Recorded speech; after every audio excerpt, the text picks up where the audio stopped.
to the mosaic on the strip, we present for you Andrew Yang.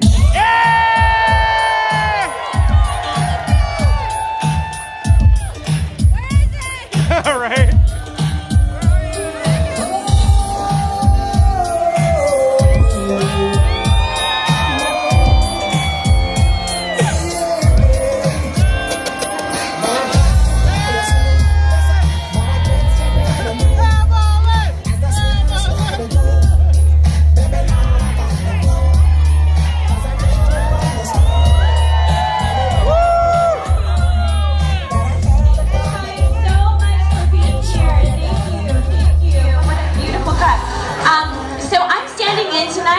Ken and Steve. Since Andrew is not running for president anymore, Andrew let them off the hook to get back to their livelihoods and sent me in their place to play some music and tell some jokes. So, knock knock. Who's there? I'm just kidding, that's my only joke. In all seriousness, I just want to say from the bottom of my heart how grateful we are for each and every one of you. You have been with us and with Andrew every step of the way, keeping him going. And we appreciate you so much. You have no idea. You have made our sacrifice as a family worth it. And as Andrew has said, this is not the end. This is just the beginning. So let us celebrate tonight. I am so thrilled to be introducing Daniel Negreanu tonight, along with Andrew Yang, and it is going to be a wonderful conversation and a spectacular evening. So please join me in welcoming to the stage Daniel Negreanu and Andrew Yang.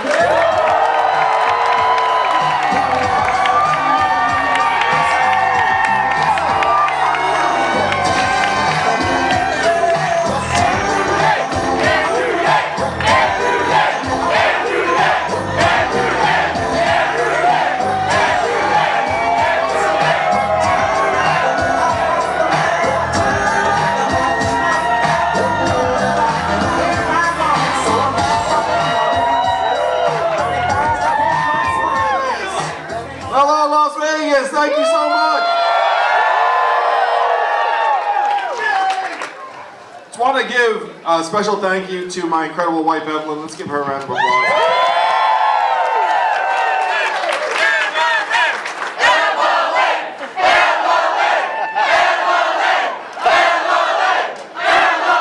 I think most people are more disappointed that Evelyn won't be the first lady than I won't be the president. This is obviously not the occasion we'd originally planned, but I have to say there's been such an incredible sense of warmth and love and appreciation for this campaign over the last 48 hours, and it definitely feels like this is the beginning of something incredible,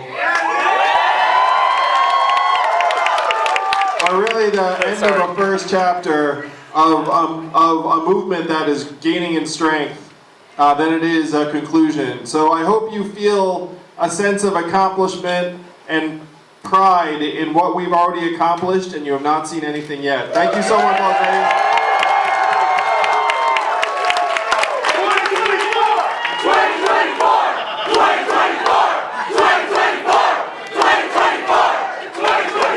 That's right, Yang Gang. What a crowd you bring about, you know? The Yang Gang, no joke. You guys bring it. So my first question to you, Andrew, is like from appearance, it seems like you have more fun than any other candidate. Is it as fun as it looks, or has this been like grueling?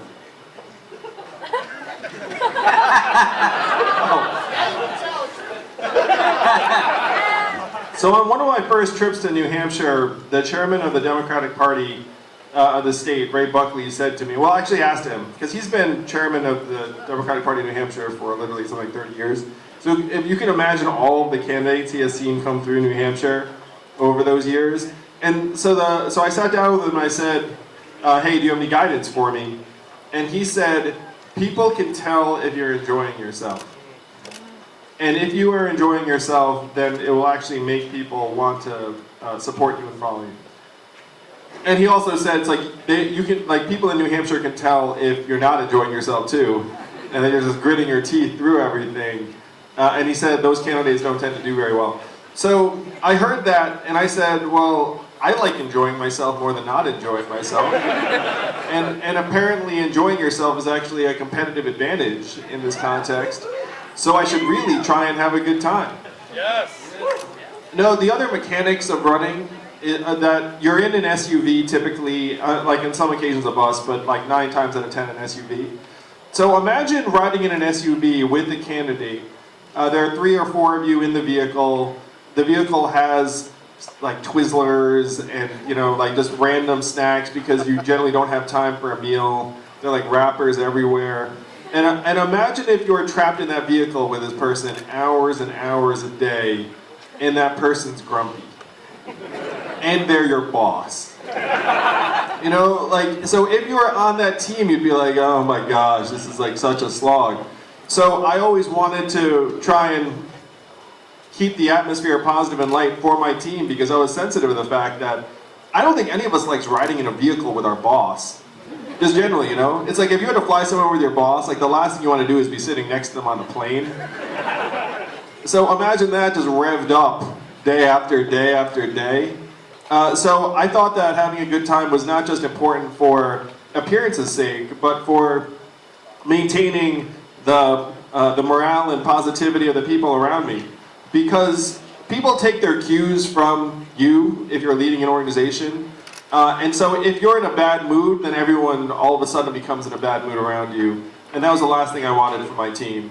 So I genuinely just said to myself, you know, like I should enjoy myself on this journey. And if you can't enjoy yourself when you're fighting for the things you believe in, then you're probably doing it wrong. So, first and foremost, I want to say I've been Yang Gang for a while, and you guys are a very welcoming crew on the internet. And I've been a big fan, and what really drew me to you and your campaign, first and foremost, was a deeper understanding of the UBI, Universal Basic Income. And I'm curious how you were inspired or how you got drawn to this idea. Well, I also want to give massive shout out and thank you to Daniel, who is one of the OGs of the Yang Gang. And you know, he's an incredible role model. So many people admire you, Daniel. The fact that you threw down and said, "Hey, it's Andrew Yang. It's this set of ideas," meant a lot. And it took a lot of leadership on your part. So really, thank you. Easy decision. Logic, you know, I'm a poker player, we think logically, and he still is the obvious logical choice as far as I'm concerned. So I came to Universal Basic Income over a period of years, really, where I started an organization called Venture of America that helped create several thousand jobs in the Midwest and the South. And during that time, I was reading books about the future of work quite often. And a lot of the books about the future of work were written by technologists from MIT, like Eric Brynjolfsson or Martin Ford, Rise of the Robots. I don't know if you've read any of these books. But I felt like it was part of my job to read these books. And I'd read these books, and they would often end with something saying, hey, we should really do something like universal basic income because it's just going to be a matter of time. And I saw that over the years and thought, yeah, that makes sense to me. We really should do that. And then it was a 2015 book by a guy named Andy Stern, who used to run the SEIU, the biggest labor union in the country, where he came out and said, the future of labor is no labor, we're screwed and we need to move to universal basic income. And I thought, wow, this guy who spent decades of his life leading the biggest labor union in the country, who's argued for the primary value of human labor for decades, came and said, look, this road's not going to work, we need to evolve. And to me, that was even more powerful than when a technologist said it, because we tend to see things through our own experiences. And so technologists often say, we're going to automate away all the jobs. And then you can take it with a grain of salt, because you're like, well, you would think that, you're a technologist. But then the labor guy came out and said, yeah, we're going to automate away all the jobs. And so that to me was like a conceptual bookend, where it's like you had people on both ends of the spectrum make the same conclusion. And I had come to the same conclusion by traveling the Midwest and the South over those 7 years, where if you go to a place like Detroit, Detroit's peak population was something like 1.7 million. Today it has 680,000 people in it. So imagine a city that's 2/3 empty. And imagine walking that city. And if you look at the headlines, you tend to get the extremes. You get on one side, like the hipsters and the baristas and the artist lofts. And then you also get ruin porn, where it's just like decrepit buildings and neighborhoods as far as the eye can see. And so having experienced that kind of reality of what a post-automation community looks like, combined with the conceptual bookends, I eventually concluded, we need universal basic income yesterday. We probably should have passed it decades ago, back in the 60s and 70s, when it came this close to being law.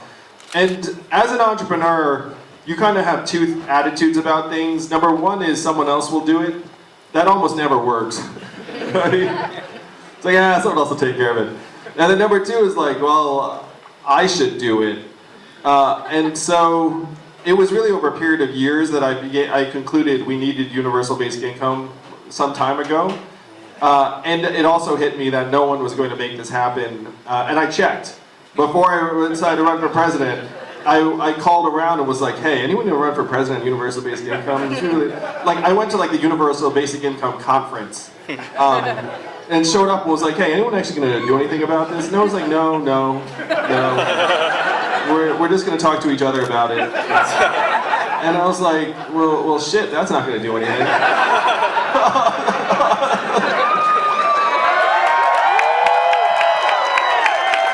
So I arrived at it over a period of years, and then it really hit me full force around 2016. So you've been really the only candidate that seems to have a grasp or an understanding or even talking about artificial intelligence and automation.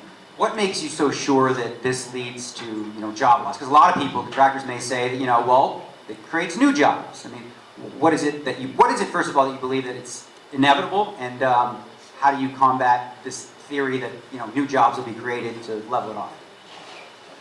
Well, first, how many of you are actually based here in Nevada?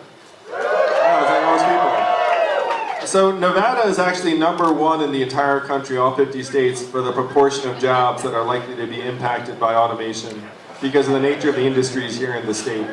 Those industries are retail, hospitality, gaming, call centers, transportation, bartending. All of these industries are very, very highly subject to technological automation, at least theoretically. And the economics, it's like the economics are getting better and better for this stuff all the time. So what made me certain about it is that I understand how organizations function. I understand where the technology is heading. I said it in very simple terms in the stump, is that technology is getting stronger, more powerful, more capable all the time. And generally speaking, we are not. And I joke and I say, look, I'm an adult. I'm actually glad if I don't get dumber on any given day. Like, if I found my keys today, it's like, all right, thumbs up. Like, things still work. But the technology is getting almost exponentially more powerful in a way that most people can barely conceive of. And I spoke at a group of 70 CEOs in New York City, and I asked them, how many of you are looking at replacing your back office clerical workers with artificial intelligence and software? And every single hand went up. And I knew their incentives were to try and optimize the bottom line of their organizations, and so they have to replace those workers with AI if they can do so.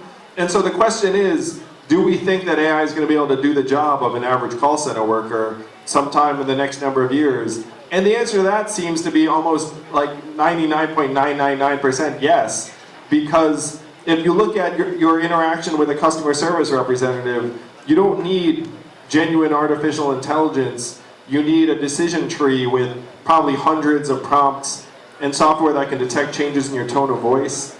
But these things are very, very technologically possible now. So I'm certain about this, Daniel, in part because I understand how organizations work. And I also understand that most of the work that people are doing in these organizations is not like profound, deeply creative, intrinsically irreplaceable human work. Like a lot of the stuff we do, we all know, it's like, I'm just like pushing things around, like, doing relatively repetitive tasks, like the rest of it. I mean, like just facing facts, like when you get into these organizations and you push the administrator, they'll tell you, it's like, yeah, we're trying to replace 30-40% of people. So it seems to me that, running for president requires like raising a lot of money, right? And it seems everyone, at least on the Democratic side, is for repealing Citizens United. Do you feel like that's enough? Because I haven't heard any other real campaign reform policies that make sense other than the democracy dollars. So the democracy dollars plan, if you're not familiar, is that we give every American voter $100 that you can give to any candidate or campaign, use it or lose it. It's like an elegant way to publicly finance campaigns, and then you put the money into your hands, and then you can support whichever candidate you want. And I agree that talking about repealing Citizens United is inadequate in at least two ways. Number one, it requires a supermajority in a constitutional amendment to repeal Citizens United, so talking about it doesn't mean you can do it. And number two, corporate money and lobbyist cash ran the government before Citizens United. Citizens United just made it worse. There was an Onion headline that I thought was really funny, but actually correct. It said, "The American people hire lobbyists to represent our interests on Capitol Hill." And because that's like about the only thing that would work. It's like you have to have a lobbyist go in there and be like, "I represent the American people. Stop shafting us, please." Because those are the kind of people that our legislators respond to. So talking about repealing Citizens United is correct. We should repeal Citizens United. But we have to go much, much bigger to actually bring the people and the money together. Because right now, if you have money on one side and people on the other, who wins in America? The money. We all know the money wins. So the question is, can we get the money and the people together? And that's why the democracy dollars proposal is so important. So with that proposal, would that mean that, would there be like, in addition to that, sort of a law passed where corporations could no longer donate? Or could you like eliminate it completely? That would be the goal. If you can repeal Citizens United and say, look, corporate donations are not a form of expression that are protected. That would be ideal. I mean, we're a democracy. If you have every person have $100, we vote with that, and then we could have some ability to donate on top of that. But the $100 a piece, right now only 5% of Americans donate to political campaigns. So thank you to everyone who donated to the campaign. But you are highly unusual. And so if you got, and so one of the jokes I ask people, it's like, what percentage of Americans would donate if you had $100 free dollars? Go ahead and throw out a percentage. What percentage you got in this thing? 49. So I heard 50, 60, 70. Those sound order of magnitude realistic. Something like 55% of Americans vote, 57%, somewhere in that order of magnitude. So if you got 50% of Americans to donate their democracy dollars, you would wash out the lobbyist cash by a factor of 4 or 5 to 1. Yeah, so, you've been able to create something that I don't think any other candidate has. And, when you decided to suspend your campaign, you had CNN and Van Jones singing your praises. You have Tucker Carlson on Fox News singing your praises. It's pretty unanimous. And I know a decent number of Trump supporters, and the one thing they continually tell me is, I'd never vote for a Democrat other than maybe that John Yang guy. Right? So, what do you think the Democrats get wrong about, Trump supporters or, everything related to that? As long as they have my last name right, they can identify it on the ballot. I think that many Democrats have taken the position that Donald Trump is the source of all of America's problems, that everything was going great until Trump came along. And I've been trying to make the case that Donald Trump does not win unless there are actually deep problems that have been building up for a long period of time. And what I say to folks is, look, corporate profits are at record highs in the United States of America. What else are at record highs? And then everyone knows, go ahead and shout out, what else are at record highs in the United States? Depression. Yes, suicide, depression, indebtedness, student loan debt, substance abuse, anxiety, medical bankruptcy, the temperature. So these are all things that we all know are going on in America today, that all of these social ills are at record highs. record lows right now in the United States of America. Starting a business for a young person, getting married, having a child, things that you associate with a healthy, thriving society. So for Democrats to look up and say, hey, everything was going great, it's like, how could everything be going great if literally every negative thing you can think of is at an all-time high, and a lot of the good things you think about are at an all-time low? I mean, that's not a healthy society. And so we need to start curing the disease that got Donald Trump elected instead of acting like Donald Trump's the source of all of our problems. And I was really excited when a friend of mine whose mother watches Fox News and gets all of her news from Fox, she said that the only Democrat I would support in the field is Andrew Yang. She got my first name right this one. So the only Democrat I would support in the field is Andrew Yang because he's the only one who does not seem to be judging me. And that's I think a very important lesson for Democrats, is that Democrats seem to be somewhat judgmental about Donald Trump and everyone who supported Donald Trump. And that to me is not the right approach. It's like many people voted for Donald Trump for, like, first different reasons, but also very legitimate concerns about the fact that our government has not been responding to the needs of a lot of people, a lot of families, a lot of communities for a long time. Right, so on that note, how do we beat someone like Donald Trump in the general election? No.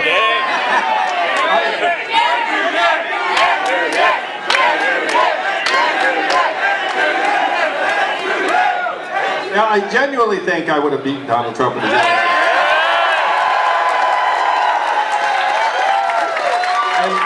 And that's why I ran. I thought I had a great chance to beat him. If you look at the people who are in the field, and I still do, you know, I unsuspend.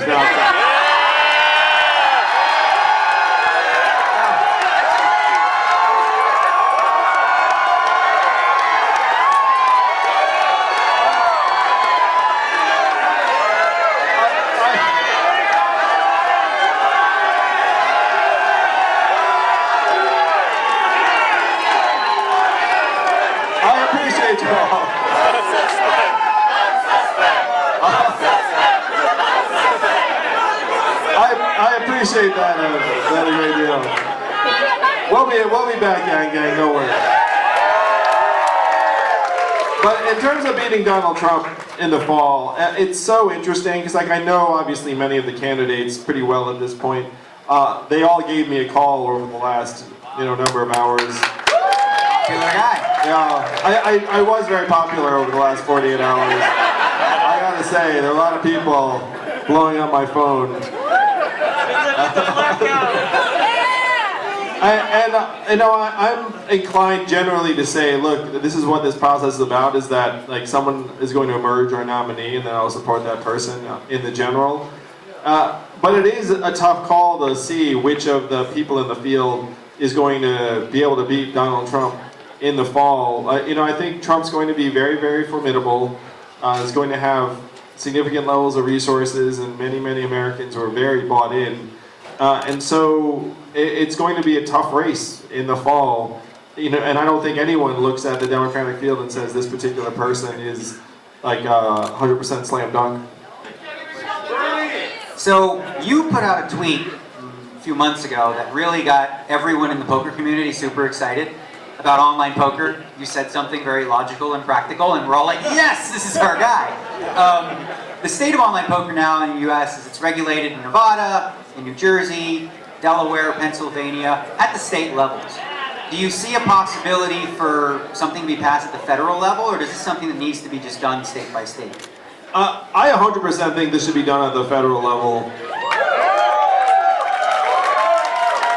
I think, generally speaking, in this country, if you have a state-by-state hodgepodge, it's not helpful for anyone.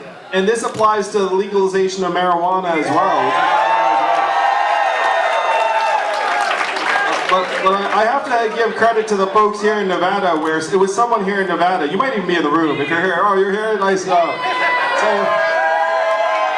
Thank you. So I had a town hall here in Las Vegas, and then he came up to me like afterwards when we were doing selfies and was like, hey, you should really talk about a federal legalization of online poker, because right now you've got the state-by-state hodgepodge and it doesn't really make sense.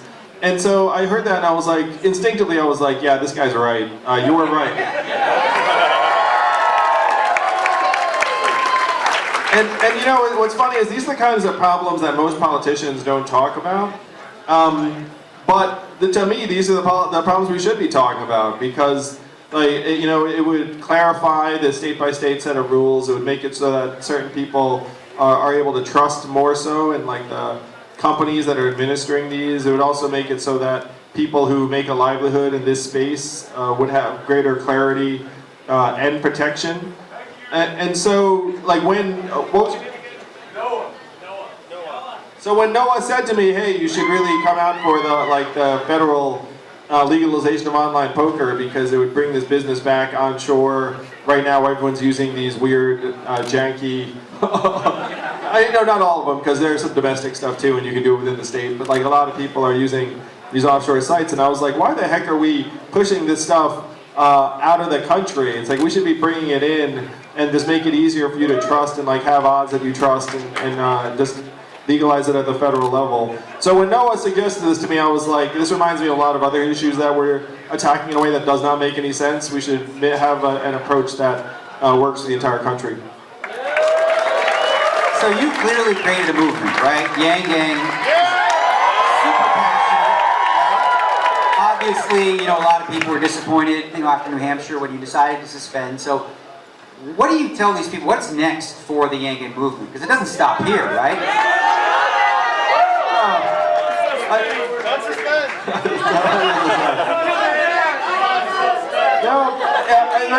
So you should all know that I fully expected to run until the last dog died. Like I was going to stay in the entire primary season, because, you know, I started out on this journey and I was like, I don't have a political seat to protect. Like, I'm in this to advance a set of ideas and a vision for the country I think would excite many, many people. I want to get this across the finish line. I want to grow the movement. And so for the longest time, I was like, well, of course, like, it doesn't really matter what happens in the early states. Like, I'm just going to keep on advancing through the calendar. And it was only after some people I like and trust came to me and said, hey, like, if you want to maximize the potential of this movement, you're actually better served with like a different timing structure. Because of a number of factors, and they laid them out. And I looked at it and I was like, these guys seem to be talking sense. Like, I consider myself a very, very rational, data-driven person. So if someone presents like a very, very data-driven case to me, I look at it and be like, all right. And so we got out. Like, who presented that case? There's a bunch of, you know, there's a bunch of people who work at the team. Some of them are backstage. Some of them we pay for good advice. You know, and so after I was persuaded, I said, you know what, if we drop now, then we can continue to build a movement in different ways, to your question. And that's the direction we're going to head. So you'll know more in the next number of, let's call it, I would say somewhere in, like, I don't want to put it because someone in the back's going to kill me if we talk about it. But I will say something somewhere between the next like 2 to 6 weeks. Like, we'll have some kind of announcement about it. And I have to say, there has been such a love fest about me and the campaign after the fact, where when I talk about my phone ringing off the hook, I mean, you know, it's like everyone from Barack Obama called to, like, you know, it's like, but there are a bunch of news organizations too that now are very excited about the ideas of this campaign. And there's a little bit like, you know, like, where the fuck were you, like,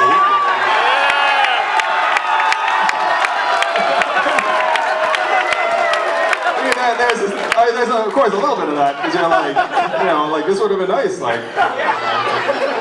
February 9th, let's say. But the ideas of this campaign are actually gaining currency and strength.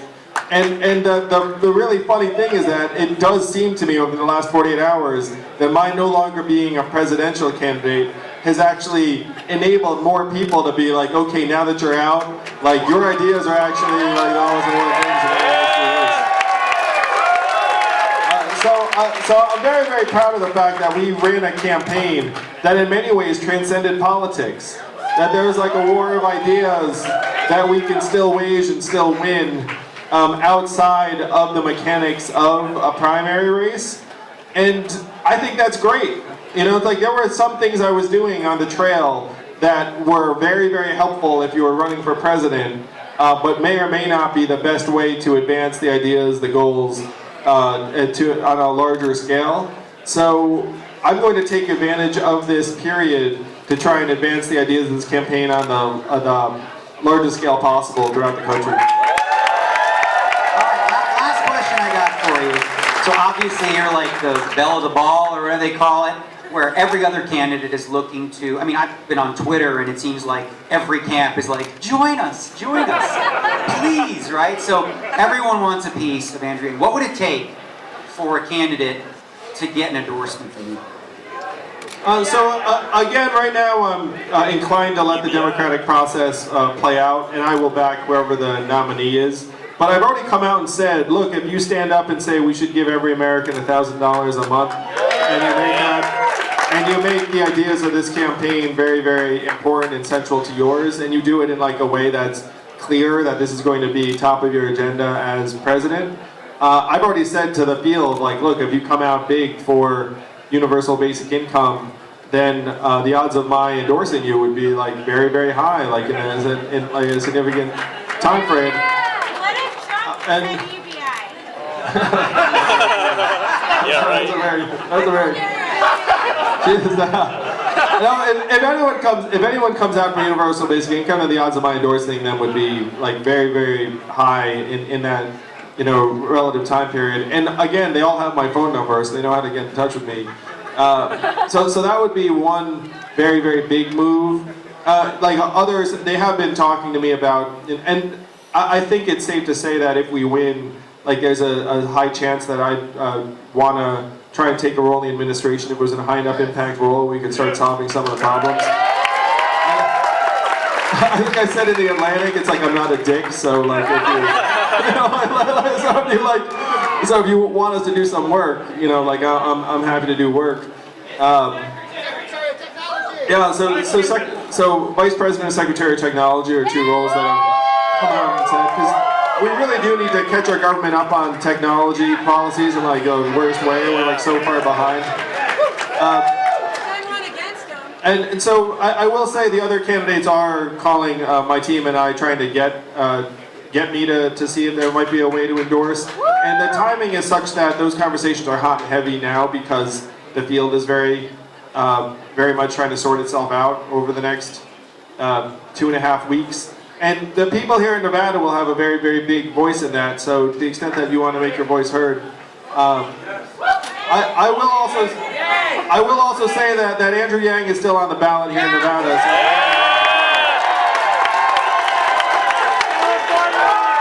that's going to be a lot of fun. We're going to have a big total at the end of this primary process and be like, look how many people voted for the freedom dividend. We can do it all this shit. Well, I just want to say on behalf of all the Yang Gangers, you know, thank you so much for making it out here because, you know, obviously, you know, this is a trip you didn't have to take, and I think we all really appreciate it and are excited to see what comes next. I know for me, you know, coming into this election cycle, I really wasn't all that inspired by anyone until you came along, and that's still the case. So we're all really proud of the campaign that you ran, Yang Gangers for Life, and Yang Gang 2024.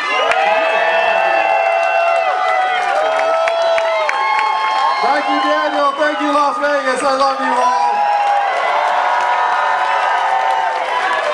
This town, this community has been tremendous to me, and we will be back, so get ready.